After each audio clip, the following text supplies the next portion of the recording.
Good morning, guys. Happy freaking Monday. Hopefully, we are feeling good. Obviously, I said I would do this every Monday so we can start our week off on the right foot. So, obviously, I'm reading the Grow in a Positive Mindset book and it's fucking class. I would highly recommend everyone to read it. So, today we are going to talk about unleashing your full potential. So, let's just move me smaller. So, accomplishing anything in life requires you to believe in yourself, even if it's just a tiny, tiny bit. Whilst we all focus on what we think is our weaknesses, whether that's your discipline, staying on plan, showing up for your sessions every week, but what about also paying attention to the things that you do really successfully? And I say this a lot to clients because when people check in, they'll maybe say to me, "Oh, Nicola, I only managed 2 out of 4 of my sessions." And I'll always say to you, like, stop focusing on what you've not done and focusing on what you have done really well. So I think like when you start to pay your attention on what's not been done, you can feel very negative about it. You can feel like you're not making progress, when actually if you turn your focus and say, do you know what, I might have not got those other two sessions in, but look at the sessions I did do. I trained really hard in them, like I showed up for them. So that's what I mean by that. Now, of course, we always want to be improving. We always want to work on our weaker areas, but playing to your strengths, the things that you enjoy, is going to naturally bring your increase rate. It's going to naturally increase your success rate in whatever you focus on. So if you went into work, right, and say you worked, say for example me, right, a weaker area that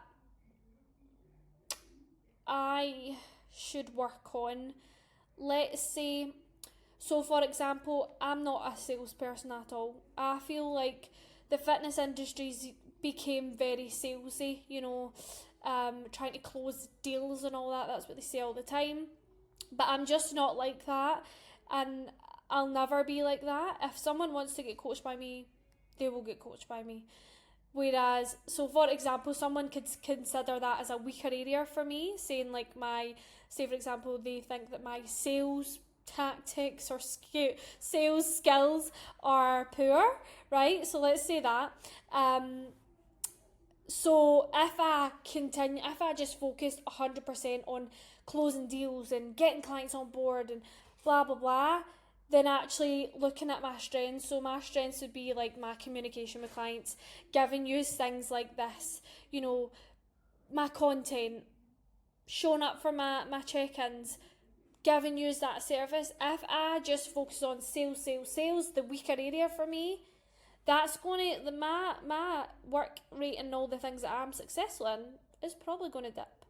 So, and then if I focus on the sales, which I don't enjoy, which I don't like, then I'm probably going to see that success rate comes down. Whereas if I focus a lot of energy and effort into the things that I'm good at, I'm going to enjoy it more. I'm going to show up for myself more.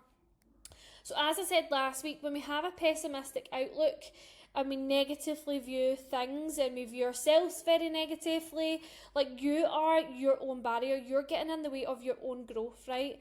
Sometimes it's not actually that you're bad at something, but your self-talk actually talks you out of that first step or progressing because of fear. And it's funny because we had a conversation, me and Franny, this morning, and I was saying to him, I had done, it's so annoying, like I done 70 kilo squat last week fine, and then this morning I put 70 kilo on the bar, 70 kilo in total, and I was just like, oh my god, this feels so heavy. And he was like, you can do more than that, like you're just getting in your own head. And I'm like, okay mate.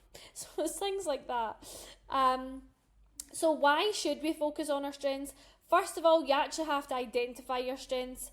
Now it might seem a bit cringy giving yourself compliments because I think it's a kind of Scottish thing, like, not really actually, but I think as women, like, we don't like complimenting ourselves, we don't like patting ourselves on the back, we don't like telling ourselves, you've done that amazing, you're really good at that, like, but not just on a physical aspect, from inside and out. So, telling yourself like you're really smart, or you're really kind, or you're really good at cleaning the house. It's not always about the way you look. It's not always about your physique, Leo. It's not always about telling yourself, oh my god, you look so lean. Oh my god, look at your delts. Like, it's not just about being nice to yourself about the outside, it's also about the inside. But first of all, you have to identify your strengths. So what are you good at? What do you see as a good trait? Now, this is going to help improve things like your mood, your satisfaction, your efficiency. It boosts your confidence, promotes you to develop even more, and opens up creativity. Now, how do you identify your strengths? You are capable. Now, every single person is capable of great things. Everyone has some sort of gift or talent that you might not have fully utilised yet. And that's why I like dabbling in and out of different sports, right? Because, I probably wasn't the best bodybuilder in terms of, I definitely couldn't go pro level. But that doesn't mean to say that I was rubbish at it. But I like doing other things to see, is there anything else that I'm good at? And I think that's important. And that's not me putting myself down in bodybuilding, because I did do great. And that's a strength for me. I had the discipline. I showed up all the time. And it's not a bad thing to be nice to yourself and spur yourself on and boost that confidence. Be proud of the skills that you have developed over the years. Now, obviously, as I said here, you might have developed skills over the years. You've created a better life for yourself, a better physique, or maybe you're a kinder person. Maybe you've went through other education. Maybe, say for example, me, when I first started doing PT, I then went and done my spin course and kettlebells, and that was all to develop my skills, to make me a better coach, make me a better PT, make me a better fitness instructor. So these are all good things. Now, there's something that's called the SWOT analysis, and this is a technique used to identify your strengths and weaknesses. And I would suggest everyone does it. See if you're ever feeling a bit demotivated in your progress, you're feeling a bit down, demotivated, feeling a bit down or feeling a bit low, feeling like you're kind of stuck. As I said, I know that you probably think this is cringy, but it actually allows you to understand more about yourself and understand how well you actually are doing. So there's something called SWOT analysis. Now, the S stands for strength. So what skills do you have? What qualifications? It's not about fitness. What qualifications do you have? What skills do you have? What education do you have? What are the things you do well? What are your strongest attributes? What are your personal values? Personal achievements? Social connections? Your characteristics? Then the W stands for weaknesses. So what are the things that you avoid? The people around you who are maybe negative, maybe hold you back. Any negative habits you have. So one of mine would be biting my nails. Can I fucking stop it? Any personal traits that hinder you. So maybe that's fear, maybe that's overwhelmness, all of that. Opportunities, so the resources you have. Coaching. Learning from failures from others or yourself. As I don't like calling them failures because they're always lessons. Everyone's going to go through lessons in life. Maybe someone's done something, and this is something I always say to Franny, right? You maybe go through something in life that you don't want to go through, but it teaches you something for future. So say you maybe, so last year I spent money on a course to help me better my education, and it was pretty pointless and no point. And I could sit and beat myself up about it. Oh my god, I could have spent that money on something else. But now I learned that, sometimes you have to think about your choices. Complaints or comments. So, this is your opportunity. If you get a complaint in, okay, how do we put a solution in place? How do we grow from that? Any projects and goals you want to work on. So maybe you're doing a marathon, or maybe you're doing a bodybuilding competition. Maybe you are going on holiday, or it's a big birthday, these kind of projects within yourself and goals. And then threats would be any obstacles you face. Maybe that's childcare, maybe that's the lack of promotions in your work, that kind of thing. So when working towards a goal, and not acknowledge where you are right now and be proud of where you are right now, the effort that you put in, be at peace with that, because it's all important and it's all a part of the journey. So the things you can do and use right now, rather than focusing on your limitations, as I said, like when you focus just entirely on your weaknesses, you're going to hold yourself back. So use the 80% rule. So spending more time focusing on your weaknesses is not an effective way for personal growth, because you're not going to feel comfortable in that. You're not going to have any pleasure in that if we just solely 100% focus what we're not good at. So that's why I'm saying use the 80% rule.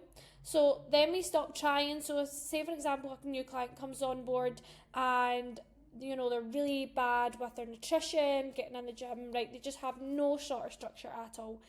And I'm telling them to go to the gym 5 times a week and focus on everything they eat, blah, blah, blah. Then, obviously, initially, sorry, I need to do something right now. So initially, they might be like, wow, I just don't like this at all. Whereas if you focus on one thing at a time, maybe they're good at, doing their steps, and we focus more on that and focus on a wee bit of nutrition and building up gradually so that you make all these things become a strength. So,